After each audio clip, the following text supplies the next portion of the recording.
Faites-vous un cœur nouveau et un esprit nouveau. Ta parole, Seigneur, est vérité. Et ta loi, délivrance. Évangile de Jésus-Christ selon saint Jean. En ce temps-là, quand Lazare fut sorti du tombeau, beaucoup de Juifs, qui étaient venus auprès de Marie, et avaient donc vu ce que Jésus avait fait, crurent en lui. Mais quelques-uns allèrent trouver les pharisiens pour leur raconter ce qu'il avait fait.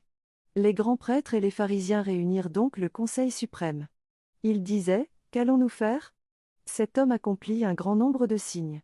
Si nous le laissons faire, tout le monde va croire en lui, et les Romains viendront détruire notre lieu saint et notre nation. » Alors, l'un d'entre eux, Caïphe, qui était grand prêtre cette année-là, leur dit, « Vous n'y comprenez rien, vous ne voyez pas quel est votre intérêt, il vaut mieux qu'un seul homme meure pour le peuple, et que l'ensemble de la nation ne périsse pas. » Ce qu'il disait là ne venait pas de lui-même. Mais, étant grand prêtre cette année-là, il prophétisa que Jésus allait mourir pour la nation. Et ce n'était pas seulement pour la nation, c'était afin de rassembler dans l'unité les enfants de Dieu dispersés. À partir de ce jour-là, ils décidèrent de le tuer. C'est pourquoi Jésus ne se déplaçait plus ouvertement parmi les Juifs.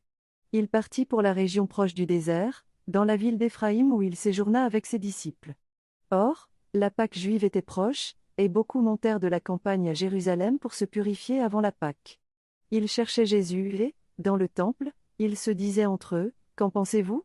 Il ne viendra sûrement pas à la fête. » Les grands prêtres et les pharisiens avaient donné des ordres, quiconque saurait où il était devait le dénoncer, pour qu'on puisse l'arrêter. Acclamons la parole de Dieu.